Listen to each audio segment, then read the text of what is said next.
Hi, Chase. What's up, buddy? Going on? How's it going? How is it all going? Welcome into this live edition of Scoop City. We've only done this one other time, so we figured what better time than now? Just a little over 24 hours to Let's Thursday night go. NFL draft.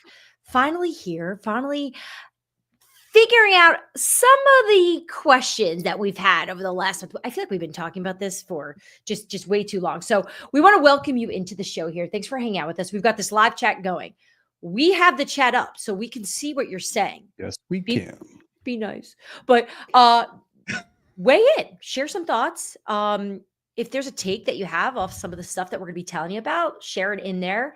I'm going to be scanning over there. Chase is definitely going to be reading them. He loves comments. So make sure I love comments. Yeah. Engage with Chase. Make it entertaining Please. here. Yeah.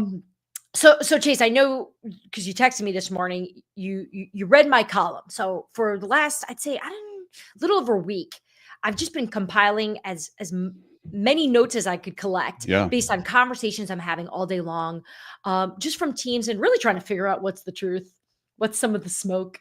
And so I put the column, if you guys want to check that out right now, it's over at The Athletic. It's right on the homepage. You can't miss it.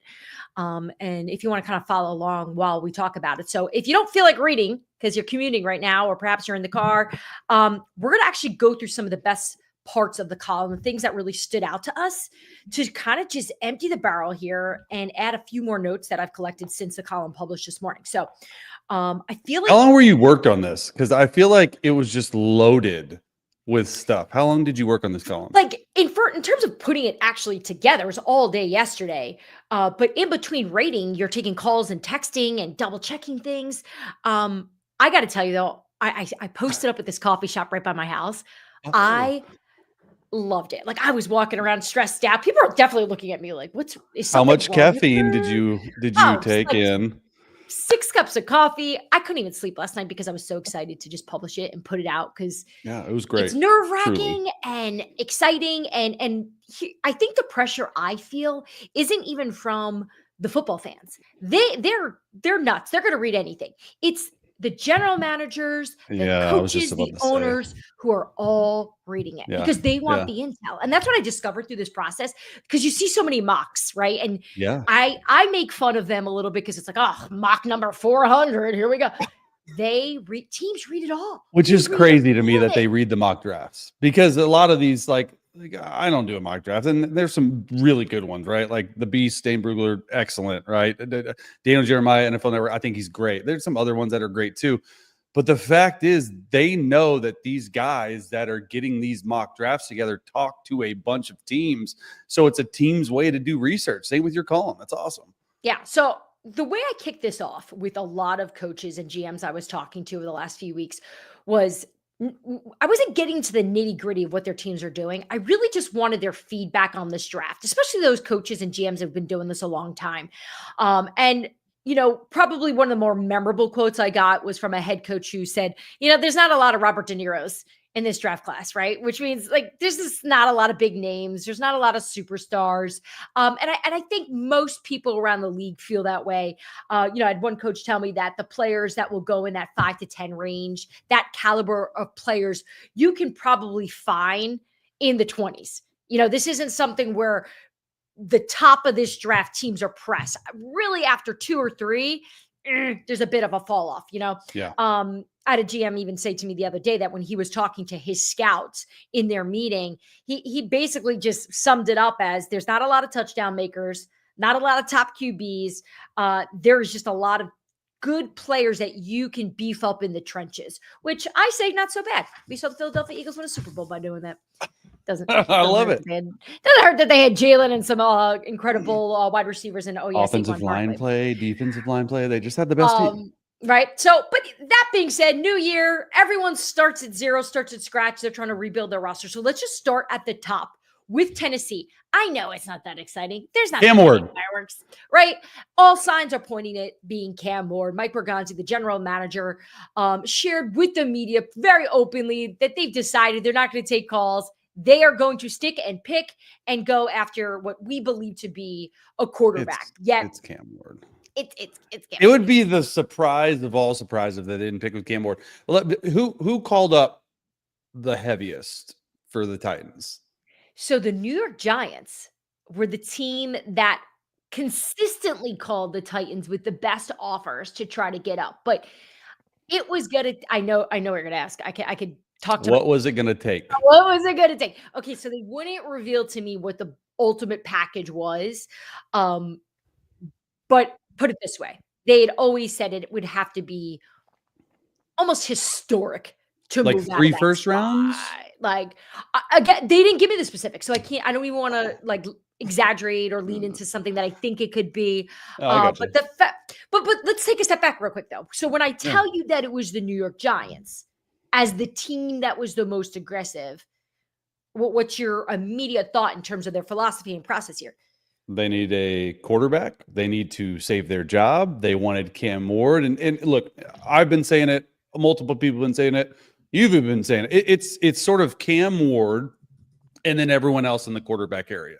And I think that's what this whole draft is. So if you were at 3 and you're in striking distance, Diana, we've seen picks go up to number 1, right? But Tennessee, they don't have a quarterback, right? They obviously did not believe in Will Levis. Obviously, it's going to be Cam Ward. He will become the day 1 starter. But when I'm looking at the Giants and I'm looking at trading up, one, I think of a couple things. Did they have a strong enough offer, or would the owner just not let them give up the franchise to actually move up, knowing that Joe Shane and Brian Daboll are on the hot seat?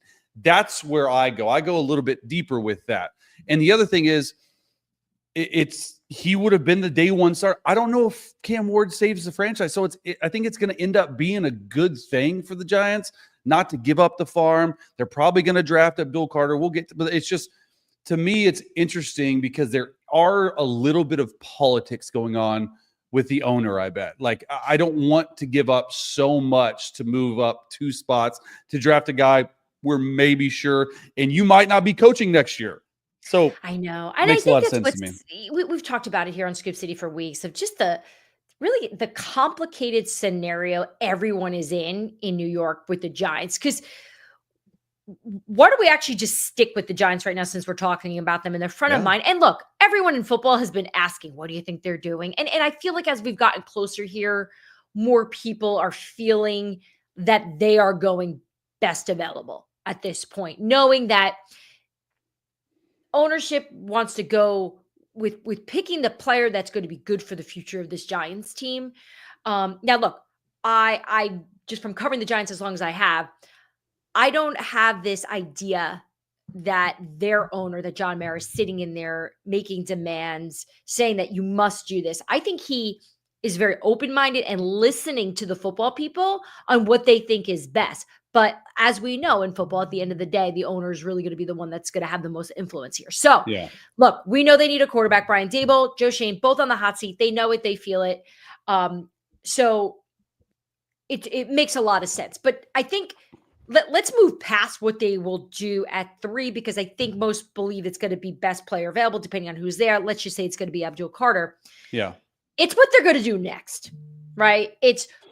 Are they going to stay in the second round? You know, I made some calls to some teams at the bottom of the first round to see if they've heard from Joe Shane, if they've heard from that Giants front office of trying to move up. I don't get the sense they're pressed right now, that they're freaking out, having like, are we going to be able to get up? Because let me just paint a fuller picture. Teams at the top all want to get out. Almost everybody wants to get out outside the Tennessee Titans. Because I don't think they value the players like that. I think just as I started the show, they think they can get them somewhere else. Maybe they can pick up some more draft capital here, find players later in the rounds, right? It's the bottom half of this first round where the phones are buzzing and teams are trying to get up. Teams in the second round, like I just mentioned with the Cleveland Browns, are starting in the second round at the top, followed by the Giants. It is expected that they're going to move, that they are going to start making those calls to those teams at the bottom of the first to get up, knowing that they're going to be looking for a quarterback. I'm going to keep going, but I know you're going to pick this. I know you're going to go. So go. I think that a couple things. One, I don't think you need to reach, if you're the Browns or the Giants, at 2 or 3 for a quarterback. These guys do not fit the bill as a second or third.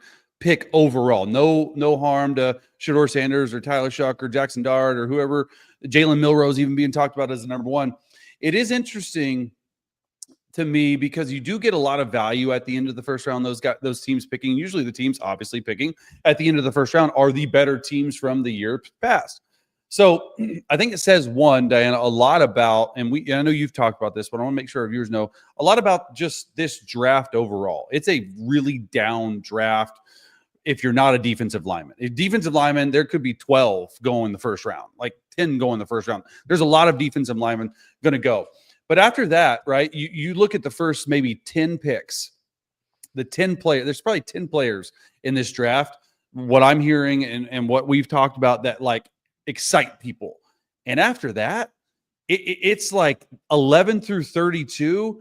Like, I don't know if I want to pick. Like, you got to be dang sure. I feel like it's going to be much more draft for not need, but best player available, because there aren't that many like franchise cornerstone, like you were saying, like you led off the show, players. And I think when we talk about this, I think just the context to the viewer and what multiple GMs have said, what a lot of analysts have said, that's just overall the case. So I think that's what makes sense for these teams moving back up into the first round to grab a quarterback, because a lot of people don't understand too. If you do get a quarterback in the first round at 28, 29, 30, 31, 32, there is a fifth-year option. That fifth-year option goes away in round 2. I just want to make sure people understand, like, well, why don't you draft them at pick 33 or 34 or 40?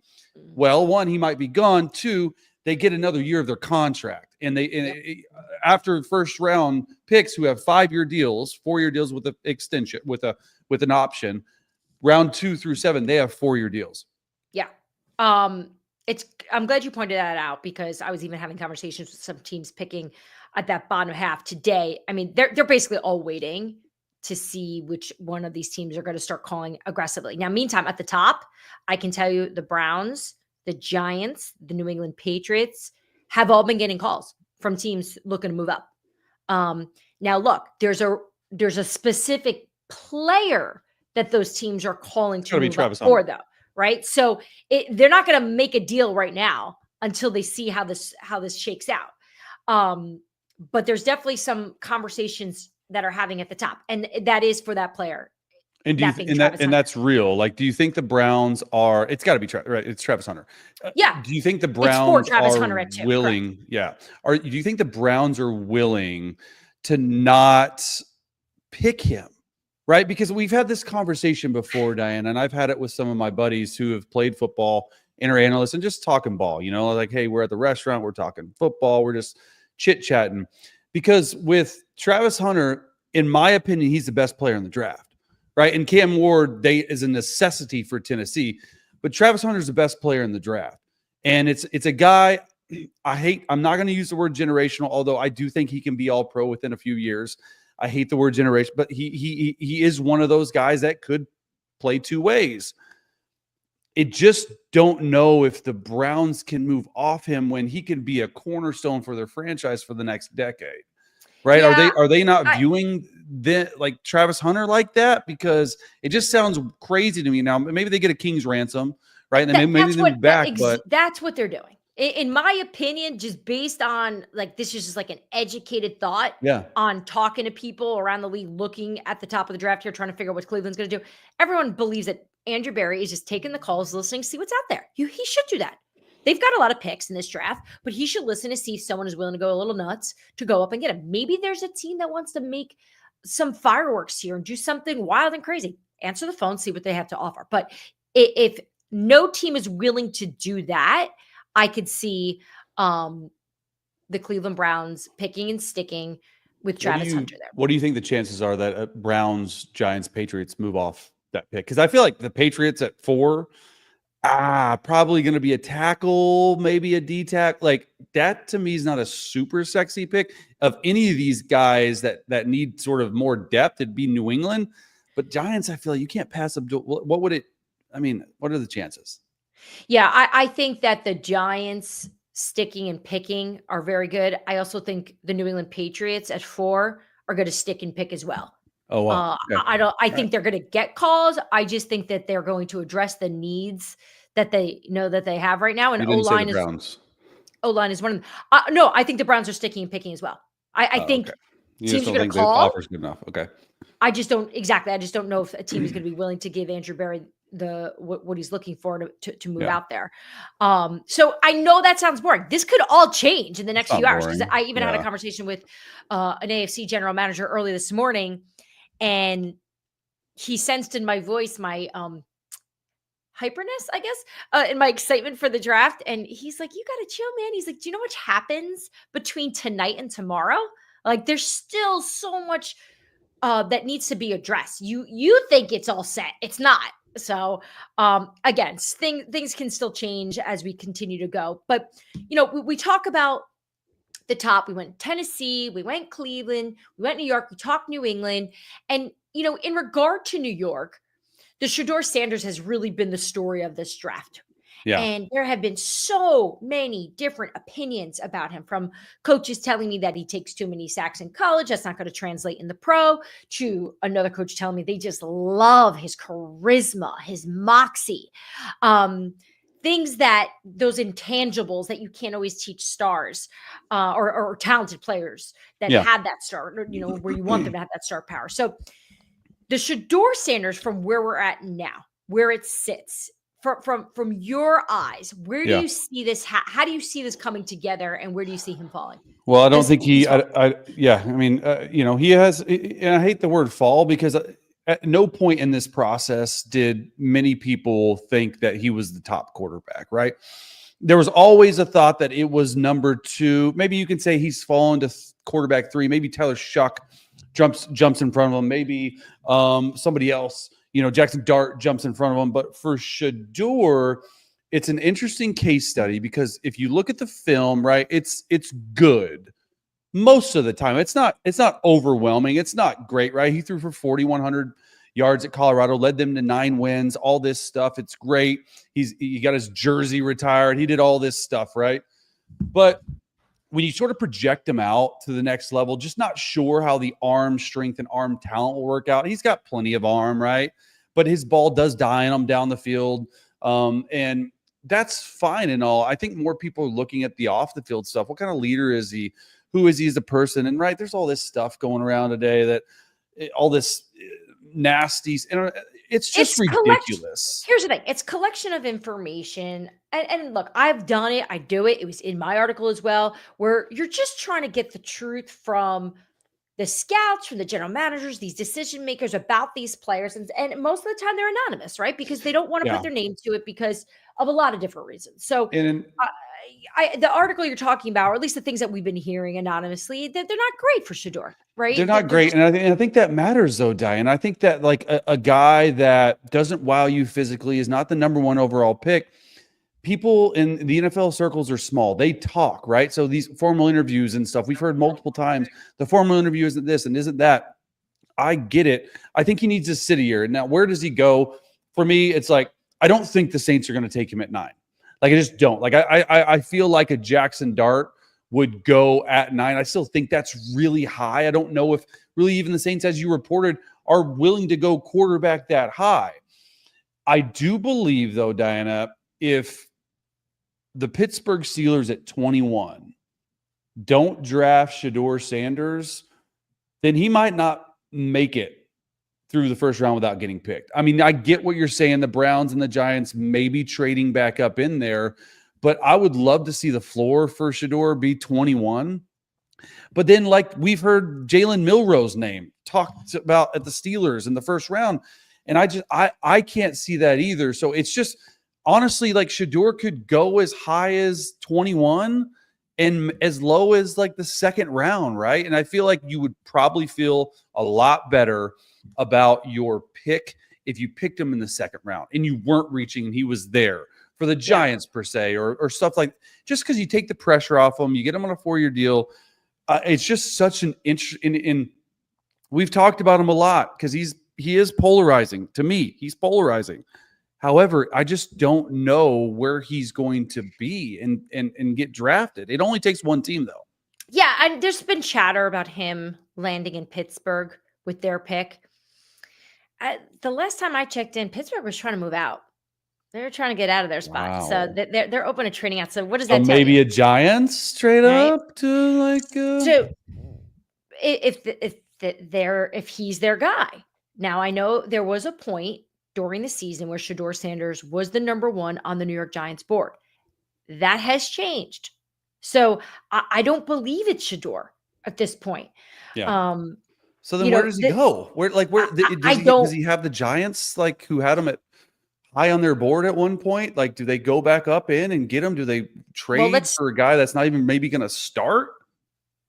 Well, you've got the Saints, you've got the Steelers, you've got the Giants that are looking, and perhaps the Browns. If It's got to be those 4 teams, right? But Browns Right, and Giants yeah. pick early, Saints pick 9.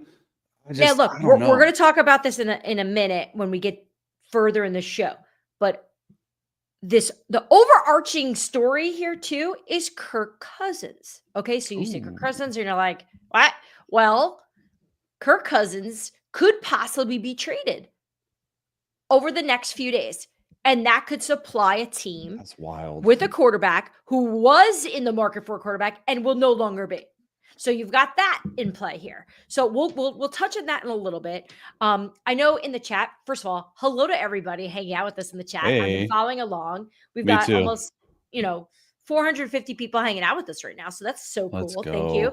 Tons of questions. I want to get to some of these soon, but I just want to continue to just share information. Continue. Yeah. So you guys can get it I'll all. stop you if I see a really good question, just so you Yes. guys know. Right. And so then someone just pointed out, hey, don't forget about Aaron Rodgers and all this as well. You are right.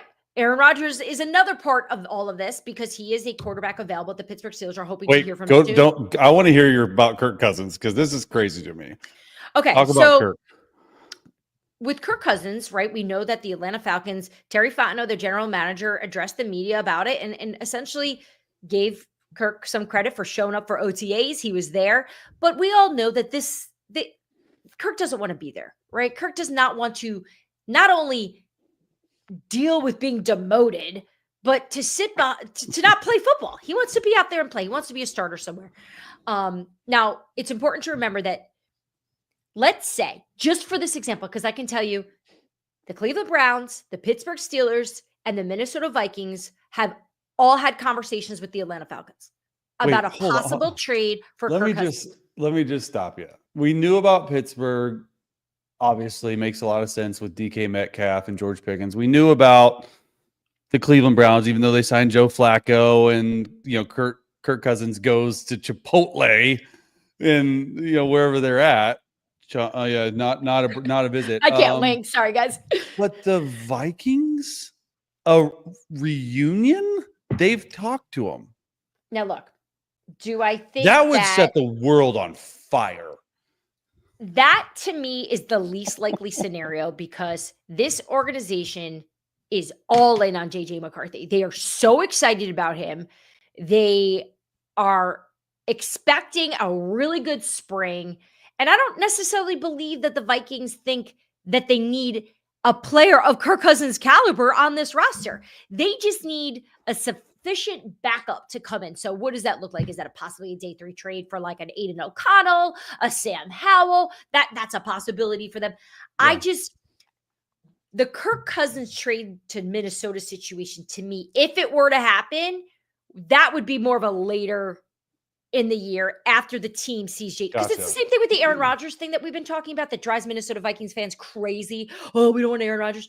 No, the door is not shut on any veteran quarterback available. That's the final line on that. We need to see JJ McCarthy. We want this to work. We will assess come training camp, maybe even sooner, depending on what happens in the spring. Yeah. What if JJ doesn't feel well in the spring? What if the knee is a problem? What are you going to do? You can't just say, well, we're just going to stick with the guy and hope for the best. No, you're going to try to bring in a guy to win. This is a Super Bowl winning caliber type team. So we'll see how that shakes out. But I'm watching this Kirk Cousins situation. The Browns make the most sense. The setup there. He knows Stefanski. Fit there. Set up there, fit there, under center play action type guy, right? But talk about the money because I think he's owed a lot of money, $27 million this year, plus some next year. Are the Falcons going to eat some of it to move them? And are they willing to do that? They're going to have to, right? They're going to have to. Okay. They don't. You think Arthur Blank wants to spend any of that? No, of course he doesn't. But they're going to get to a point, though, where they know this isn't good for anyone. And Kirk has done the right things in terms of being a good player, good teammate.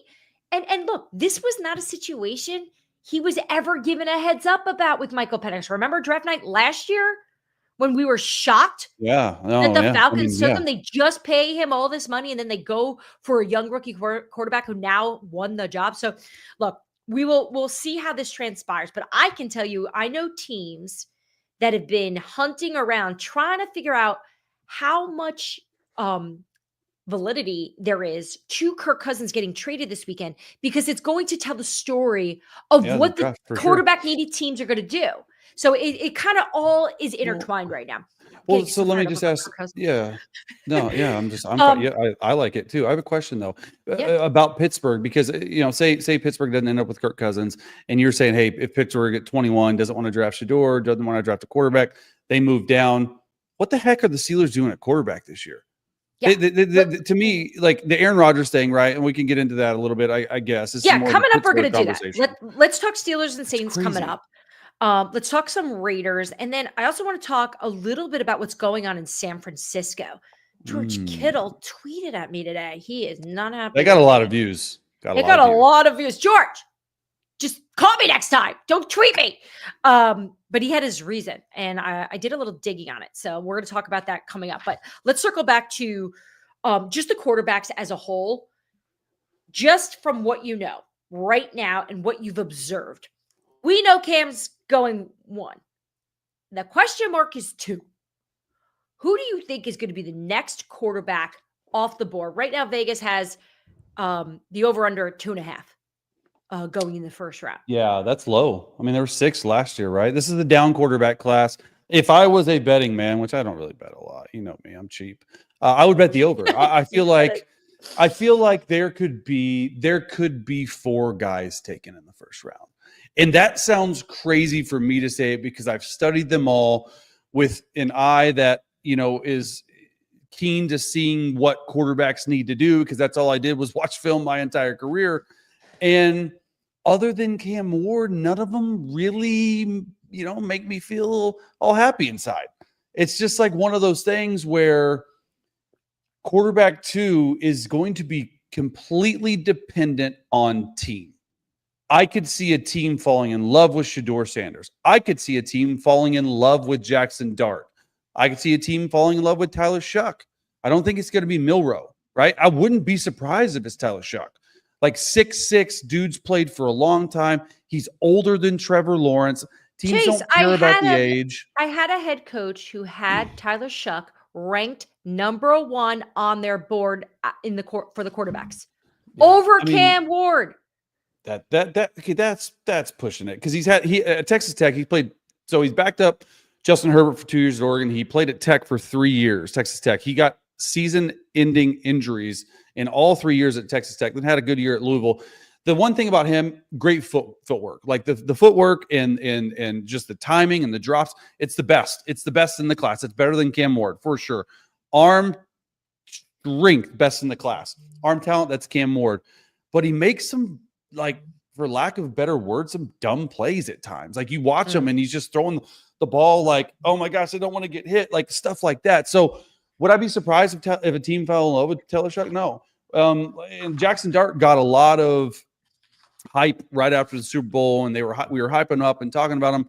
It's hard to break down Jackson Dart sometimes, Dianna, because with Jackson Dart, one, he plays in a Lane Kiffin style offense, and they really run 6 to 8 plays out of 10 to 12 different formations. It's all the same. It's like 4 verticals with a shallow cross. And I do think he's really good in the pocket. He's an excellent runner.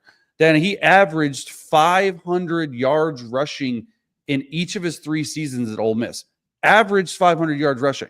And he averaged 120 carries a year. So he's built the right way. He's a strong runner. He reminds me of Jalen Hurts as a runner, truly. And I know he emulates his game around Jalen Hurts. So it's literally, and I hate to say this, there's no clear consensus too. It's going to come down to the team's need and fit and interviews and evaluations on that player, because there could be 30 teams that love, say, Tyler Shuck, but one team loves Jackson Dart, and that one team is drafting above the other 30. So now all of a sudden Jackson Dart's quarterback number 2. So that's why this draft is so crazy, man. Well, in the chat, our friend here, Rob, said that he had 4 quarterbacks picked with the first 6 picks. Come on, Rob. Rob, what do you think this was? 2024? Look, Rob, if you're right. Jackson Dart looks like a villain from an 80s movie. That picture, that was hilarious. Oh, yes, we're doing this. Since we're on quarterbacks, David Pilling. Sorry.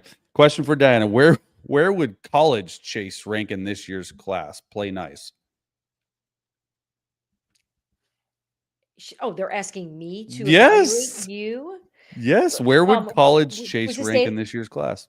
Dave, you have to understand. I didn't even understand how good of a quarterback Chase was until we went to Missouri together.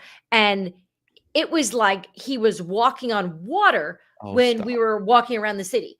It was unbelievable. So I am not the right person to ask that, but based on what I saw and what my husband tells me about how great Chase was in college and all the covers of Sports Illustrated that I've seen him on and that he tweets about, I would say that he would probably go number 1 overall. Oh, okay, I don't know. Okay, let me ask you this. No. Wait, if you're watching this, I promise we're not going to go in too far in this because I know you want your draft intel. But Chase, of these quarterbacks right now, I know this is like so self-serving. Like, where do you think you would fall? Like, do you think you're better than Cam Ward coming out of college? I think you. Oh my God, I know the Most answer. of the chat is saying undrafted free agent or drafted by the XFL. That's hilarious, guys. I'm not going to answer that. No, I think Cam Ward would go number 1 overall. Look, but I do feel like I would be drafted. I was undrafted. I lasted 14 years. I feel like I would be drafted in this class. Let's just say that. Okay, that's fair. That's fair enough. All right. So Omar Khan said, we want to go to camp with 4 quarterbacks, right? That's what they do. They've got 2 on the roster. They're waiting for the word from Aaron Rodgers. We'll see what they do at quarterback in this draft. The George Pickens stuff, there's a lot of rumors I've been seeing about George Pickens getting traded. Look, I don't get that sense. Yeah. Do I think the player may like the idea? Yes, but I don't get the sense of right now that a team is calling the Pittsburgh Steelers looking to trade for George Pickens. That was the latest, and that was like an hour and a half ago. When I talked to people to just that is the latest. Yeah, welcome that's the to latest. Scoop City. Yeah, welcome to Scoop City. Going off in the background. George Pickens at 4:30 Eastern is not getting traded. We'll see if that changes. But no, I don't really get the sense that that's something that they're doing. And we'll see how that pans out. We'll see if Kirk Cousins lands there. We'll see if good old Arthur Smith's got to call up Ryan Tannehill. Imagine that's unpleasant. Where's Ryan Tannehill at? He's my boy. I need to text him. He's in the Bahamas. He is in the Bahamas spearfishing. That's exactly what he's doing. I follow him on Instagram. If I could just flip, I would be Ryan Tannehill for a lot of reasons. I want to talk Raiders. Okay, we have. Wait, you skipped my number 1 question about the Steelers, Dianna. Oh, before we got into Raiders, what the heck are they doing at quarterback? I think because Russell. I just don't think it's going to be in the first round. I think they're going to grab a quarterback out of this draft. Quarterback be the starter then? Because you got Mason Rudolph, right? It's just I can't imagine going into a season with Mason Rudolph where your defensive core is your average age is like almost 30. Like TJ Watt's getting up there in age. You think Aaron Rodgers is going there? You tell me. You're the Aaron Rodgers expert. I am not the Aaron Rodgers expert. Not anytime soon. Let's just say not anytime soon. I don't think so. I don't think so either. I'm with you on that. And I don't think that the Pittsburgh Steelers really know when Aaron Rodgers is going to make this decision. And look, he's got some personal things going on. He shared that to the world. And I'm going to take him for his word as well, that he's got life stuff happening. And I think the Pittsburgh Steelers are willing to wait. I have not gotten the sense that they are giving him a deadline here. Yeah. So we'll see. But then we got the Saints real quick, your old team. They have not traded back in a draft since 2007.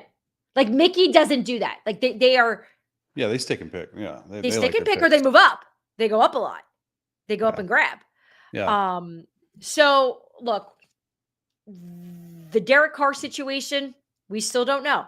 He has a shoulder injury that they know about. Mickey spoke to the media, Older.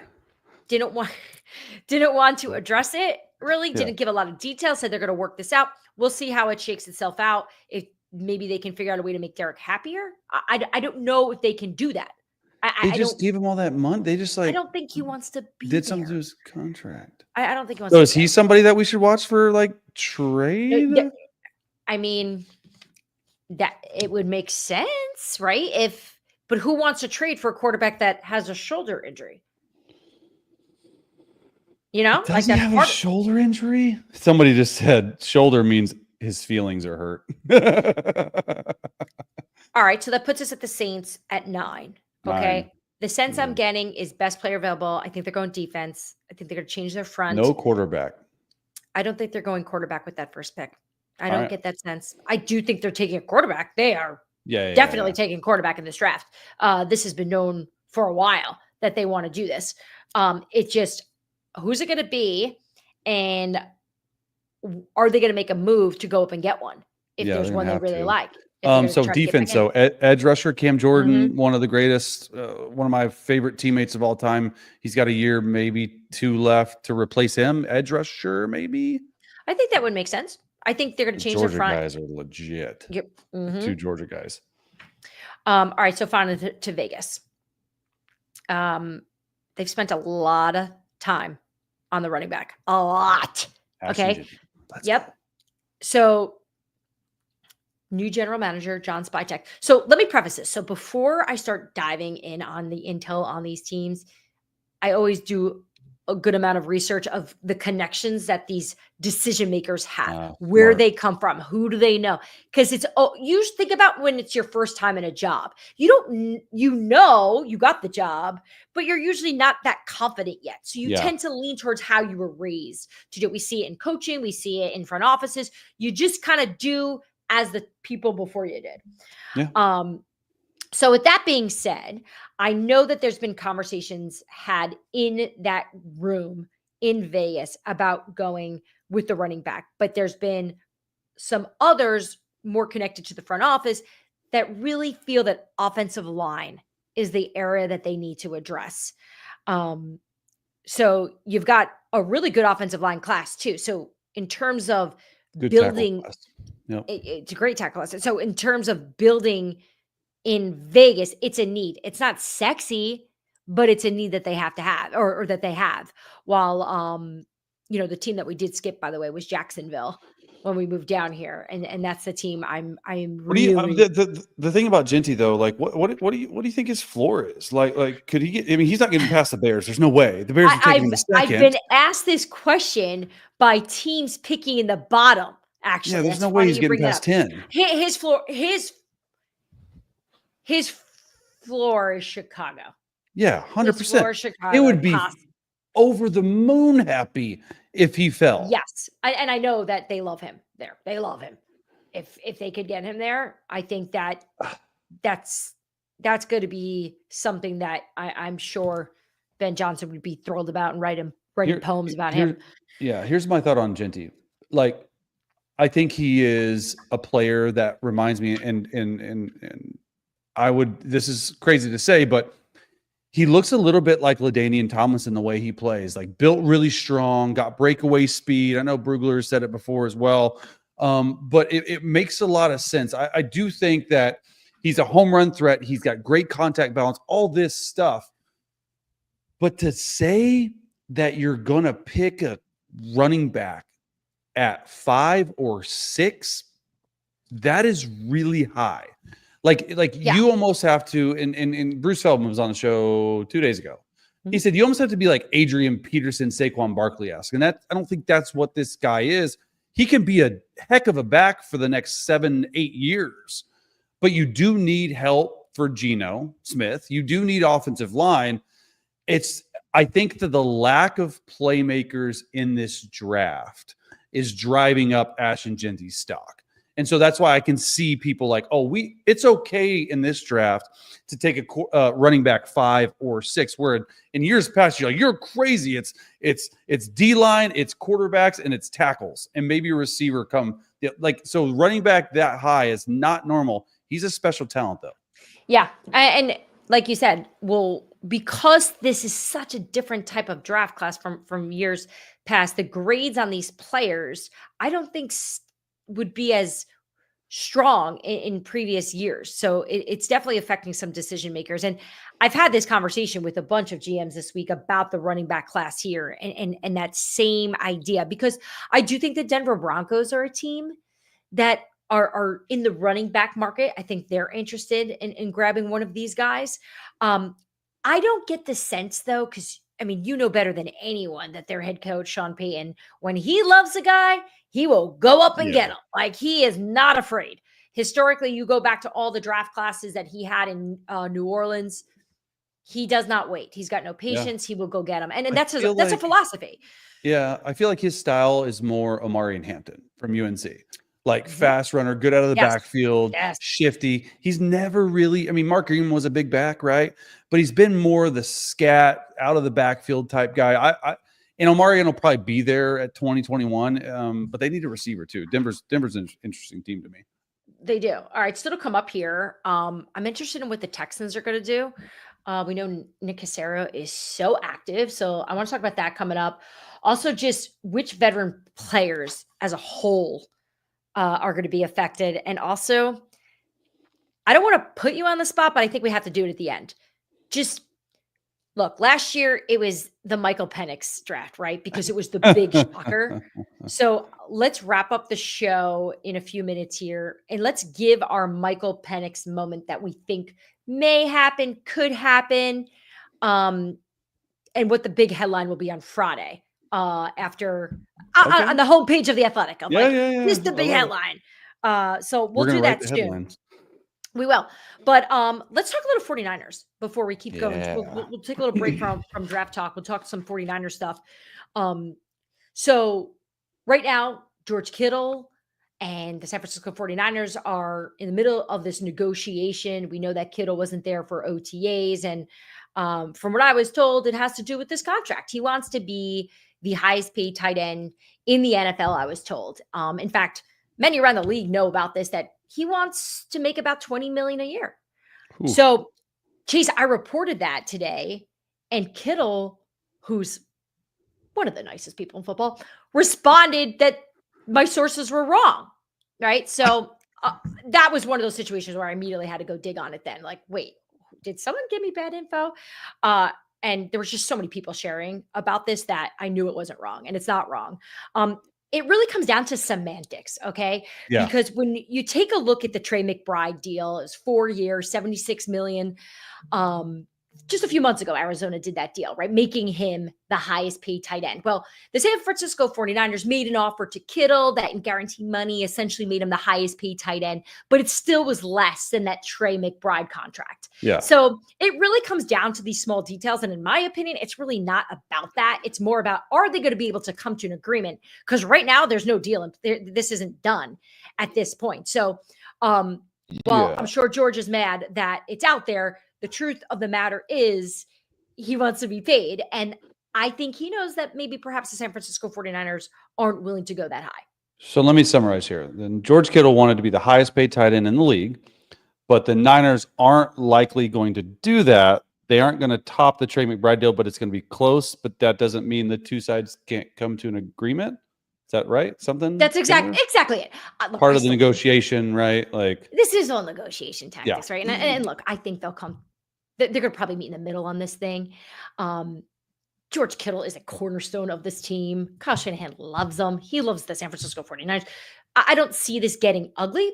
Now, that being said, I've not heard anyone talking about trades, but it is draft weekend, right? Who knows? Maybe a team makes a call. No way. You never know. If they trade George Kittle after just hemorrhaging that entire roster of playmakers, Brock Purdy will not be happy. Could you imagine that? Yeah, and the Brock Purdy contract, by the way, that seems to continue to move in a really good direction. So we'll see if we have some news on that coming up. But we'll see also if they get the Fred Warner contract situation done. So the way it appears, it's like Brock Purdy is being dealt with right now. The George Kittle situation is being dealt with right now. They're in deep talks.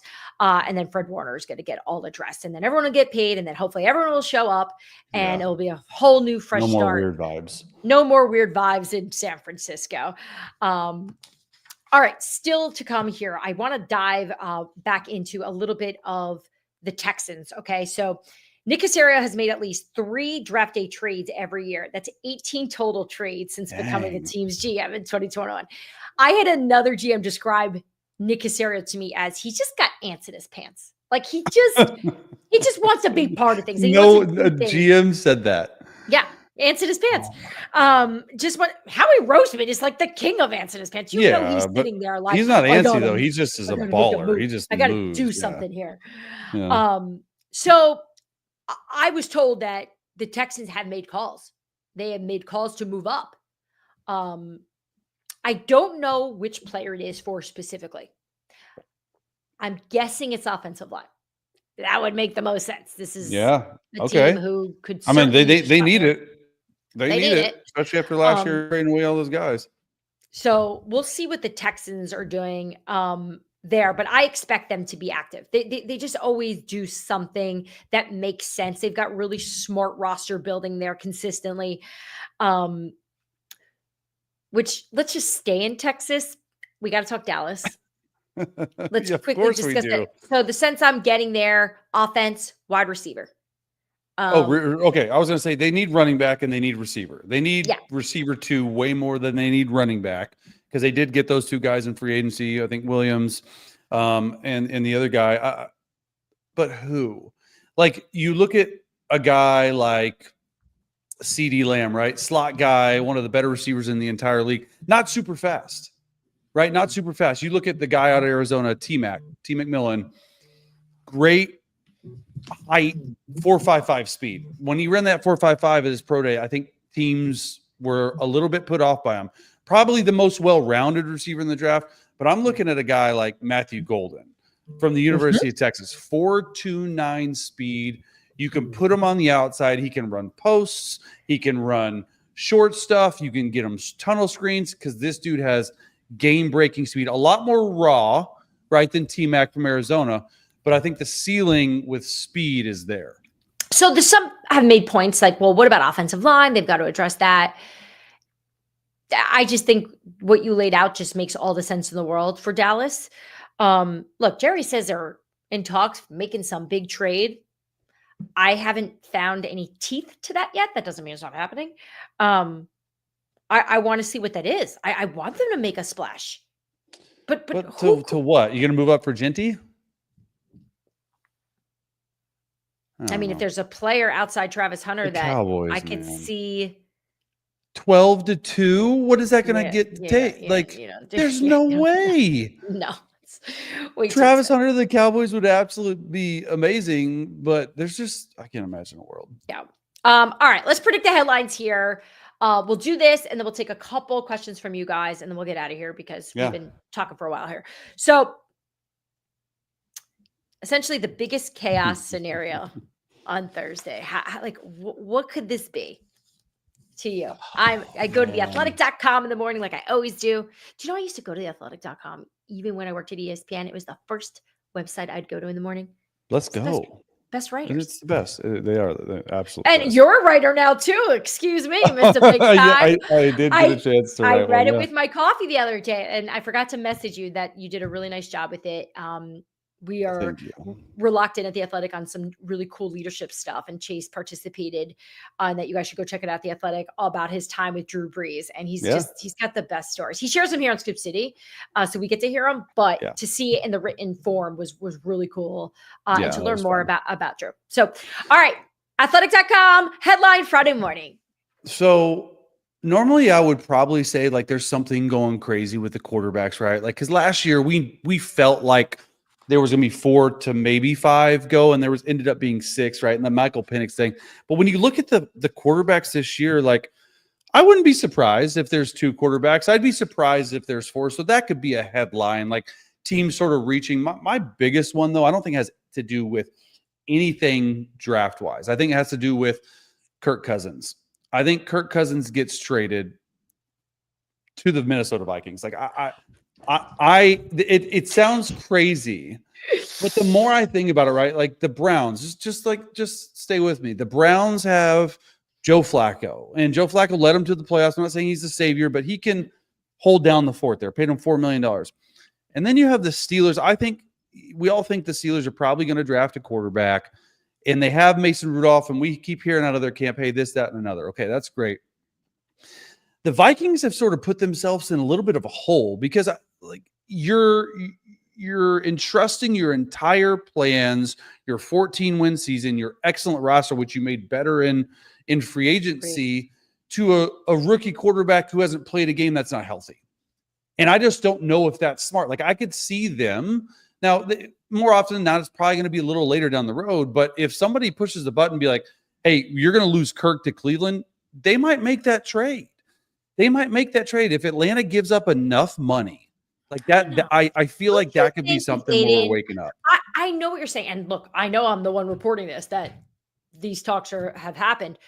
But I just think the Vikings are kind of a rock and a hard place right now where they've got to see what they can get from JJ McCarthy. And I look at it this way. If they didn't sign Aaron Rodgers, a 4-time MVP, when they had an opportunity here, and when he wanted them, why now panic? They've only seen, all right, they've had JJ in the building, obviously all offseason. They've seen him the last few days here, but it just wouldn't make sense. Why not just call Aaron and bring him in compared to doing all this with Kirk Cousins having to pay a big salary and all that. But maybe I just want to see it. Maybe I want to see the internet. Maybe that's what it is. I would like to see Julie Cousins back in Minnesota. She seemed to back-to-back years in the draft. But she loved it. Kirk Cousins at the center of it. That is interesting. That's the headline. Kirk Cousins back in the headlines of the draft. I'm telling you.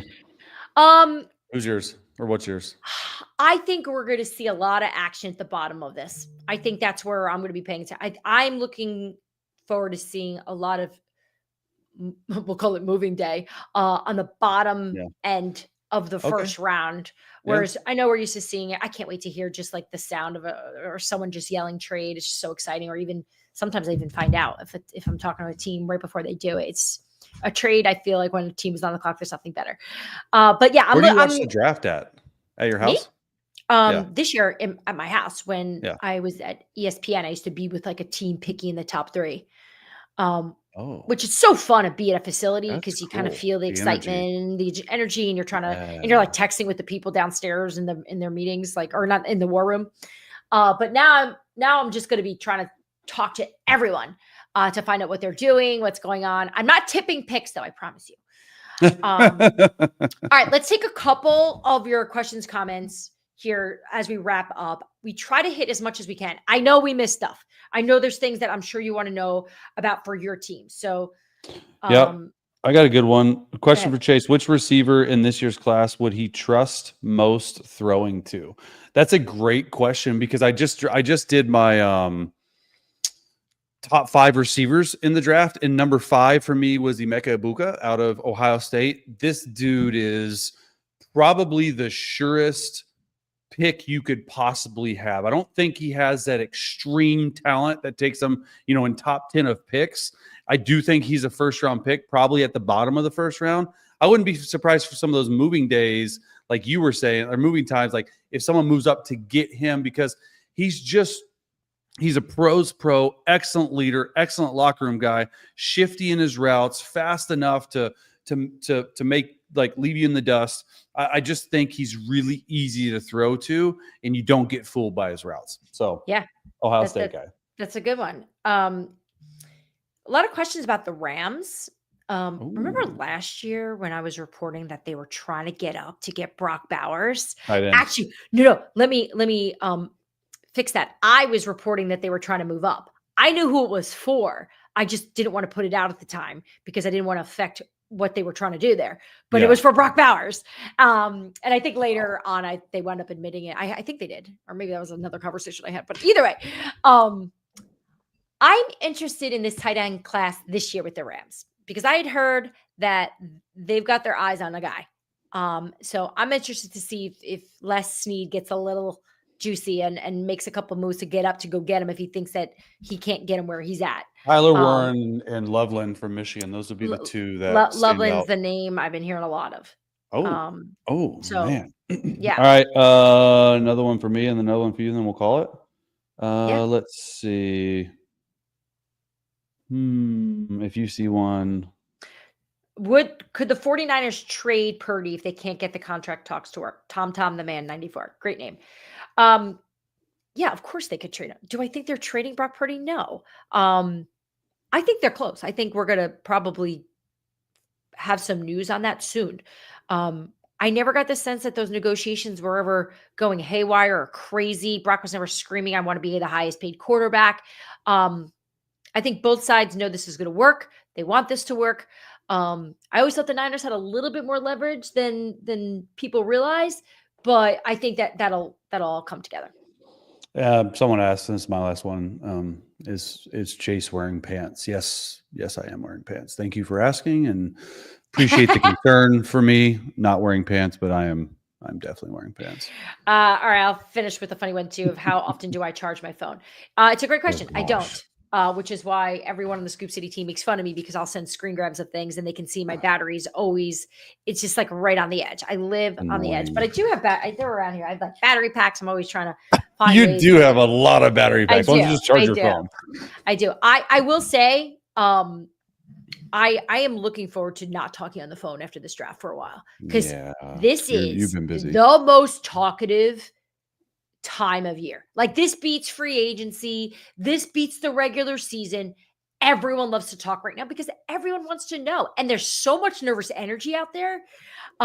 So the phone's crazy. It starts early, goes late, but it's all great. So you guys are great. Thank you for hanging out with us. Make sure you subscribe to our YouTube channel if you've never been here before. If you haven't been here, what's up? Welcome to Scoop City. Jason and I are here twice a week. You can watch us live. You can also listen to us as a podcast over on Spotify and Apple iTunes. You can check us out there. Make sure you follow us there. Follow us on Twitter as well. Our Instagram Scoop City account. We're kind of everywhere. We're probably annoyingly all over your timeline as well. So thanks for hanging out. But here's the thing. If you check this out and you want even more, tomorrow, 7:30, we're going to leave you in good hands. We've got the Athletic Football Show, 7:30 Eastern. They're going to start. So the way I watch the draft is I put on the shows on NFL Network and ESPN, and then I watch our football show podcast led by Robert Mays. It's going to be on their YouTube channel, so you can see them. They're in Green Bay. I'm actually going to be joining them as well as we do a little bit of our preview show. And then during the rounds, we're just going to talk out what we're hearing, what we're seeing, why we think teams are doing that. So make sure you check that Thursday, 7:30 Eastern on their YouTube channel. And we're here, guys. We're finally here. So thanks for hanging out with us. We'll see you guys next time. Bye, guys. Tag me next time. Appreciate you.